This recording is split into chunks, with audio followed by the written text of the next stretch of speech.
આવનારી લોકસભાની ચૂંટણીને લઈને કોંગ્રેસ અને આમ આદમી પાર્ટીના ગઠબંધન મામલે ગુજરાત ભાજપ પ્રદેશ અધ્યક્ષ સી આર પાટીલની પત્રકાર પરિષદ યોજાઈ હતી, જેમાં સી આર પાટીલે 26 માંથી 26 સીટ 5 લાખની લીડથી ભાજપ જીતશે તેવો વિશ્વાસ વ્યક્ત કર્યો હતો। લોકસભાની ચૂંટણીના પડઘમ વાગી ચૂક્યા છે, જેને લઈને તમામ પક્ષ તડામાર તૈયારીઓ કરી રહ્યા છે। આમ આદમી પાર્ટી અને કોંગ્રેસ દ્વારા ગઠબંધન કરવામાં આવ્યું છે, જેમાં ગુજરાતની 26 સીટમાંથી 24 પર કોંગ્રેસ લડશે, ત્યારે 2 સીટ પર આમ આદમી પાર્ટી છે। આ ગઠબંધનને લઈ ગુજરાત ભાજપ પ્રદેશ અધ્યક્ષ સી આર પાટીલે પણ પોતાની પ્રતિક્રિયા આપી હતી અને તેમણે જણાવ્યું હતું કે કોંગ્રેસ અને આમ આદમી પાર્ટી બંને સપનામાં હોય તેવું લાગી રહ્યું છે। ભરૂચ અને ભાવનગરમાંથી આમ આદમી પાર્ટી ચૂંટણી લડશે, જેમાં ભાવનગરની સીટ ખૂબ જ મજબૂત છે, તેથી ત્યાં ભાજપ જીતશે।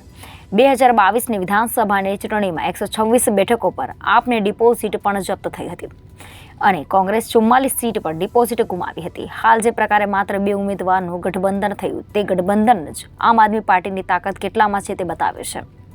2022માં વિધાનસભાની ચૂંટણી બાદ ગુમ થયેલા લોકો હવે પરત આવી રહ્યા છે, કારણ કે તે લોકો ચોમાસાના દેડકાની જેમ ચૂંટણી આવે ત્યારે જ બહાર આવતા હોય છે। ત્યારબાદ સી આર પાટીલે ગઠબંધન મામલે એક ઉદાહરણ આપ્યું હતું અને જણાવ્યું હતું કે એક ગામની અંદર આગ લાગી ત્યારે ઘરની અંદર એક આંધળો અને એક લંગડો ફસાયેલા હતા।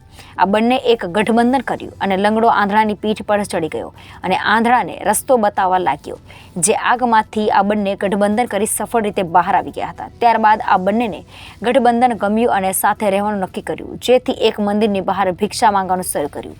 ધીમે ધીમે આંધળાને લંગડાનો વજન વધતો હોય તેવું લાગ્યું, જેથી તેમને એવું લાગ્યું કે તેમની સાથે છેતરપિંડી થાય છે, કારણ કે મંદિરમાંથી જે ભિક્ષા મળે છે તેમાં સમાન ભાગ પડતા નથી, તેથી લંગડો ખાઈ પીને જાડો થાય છે, જેથી આ બંને વચ્ચે તિરાડ પડે છે। તેવી જ રીતે આ ગઠબંધનમાં પણ અનેક તિરાડો પડશે।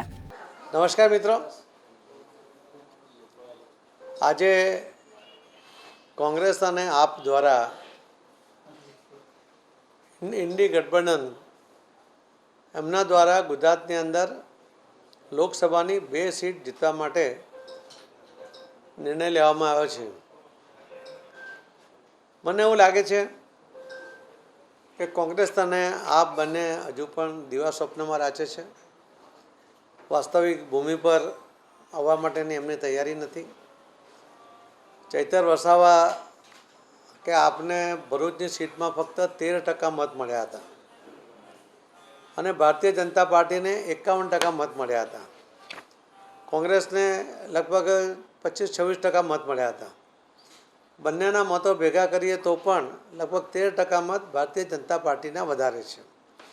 અને જો આપની વાત કરીએ તો આપમાં ચૈતર વસાવા સિવાય બાકીની એટલે કુલ 7માંથી 4 વિધાનસભામાં આપની ડિપોઝિટ જમા થઈ ગઈ હતી। એટલે આ પ્રકારનો એનો રિપોર્ટ છે કે 7માંથી 4માં એની ડિપોઝિટ જમા થઈ અને છતાં આ ગઠબંધન કરીને એમણે 2 સીટ ઉપર ભરૂચ લોકસભા અને ભાવનગર લોકસભામાં જીતવા માટેનો એક પ્રયત્ન કરી રહ્યા છે। ભાવનગરની સીટ પણ અમારી મજબૂત સીટ છે, વર્ષોથી અમે સતત એને જીતતા આવ્યા છે। ત્યાં પણ અમારું ખૂબ સારું એ વાતાવરણ છે। પણ મને એક વાત યાદ આવે છે કે એક ગામમાં જ્યારે આગ લાગી હતી, એ ગામમાં એક લંગડો અને એક આંધળો 2 જણા એમણે ગઠબંધન કર્યું હતું અને એમાં આગમાંથી બહાર નીકળવા માટે એવો નિર્ણય થયો હતો કે જે આંધળો છે એ ચાલી શકતો હતો, તો એના ખભા ઉપર એ લંગડો બેસી જાય અને જે ઉપર બેઠો બેઠો જે લંગડો હતો એ રસ્તો બતાવે અને આંધળો એ રસ્તા પર આગળ વધે ને, એ રીતે લોકો આગમાંથી બહાર નીકળી શક્યા હતા।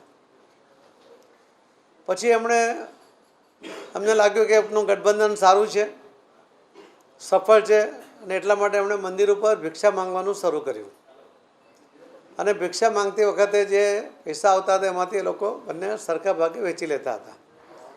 પણ ધીમે ધીમે જ્યારે એ જે આંધળો હતો એને લાગ્યું કે હું જેનું વજન ઉપાડું છું એનું વજન વધી રહ્યું છે, એનો મતલબ છે કે જે ભાગ સરખો પડતો નથી અને વિશ્વાસઘાત થઈ રહ્યો છે।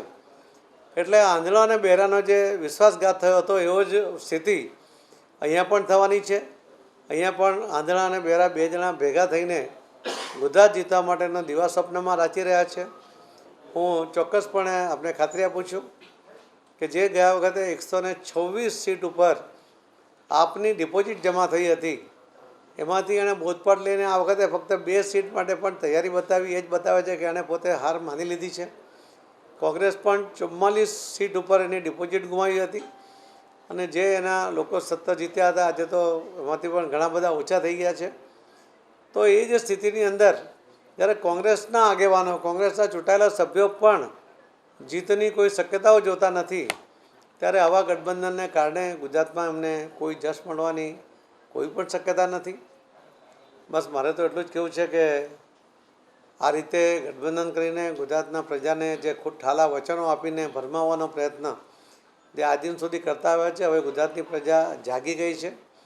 ગુજરાતની જાગૃત પ્રજાને હવે ખબર છે કે કેટલાક લોકો ફક્ત ઇલેક્શનના ટાણે જેમ વરસાદમાં સમયે દેડકા આવી જાય તે રીતે આવી જતા હોય છે અને ઇલેક્શન પૂરું થાય ત્યાર પછી ઓટોમેટિક ગાયબ થઈ જતા હોય છે.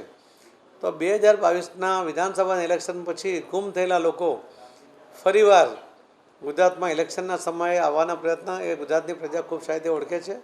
Reporter Arvind Rathod, Janadesh news, Surat.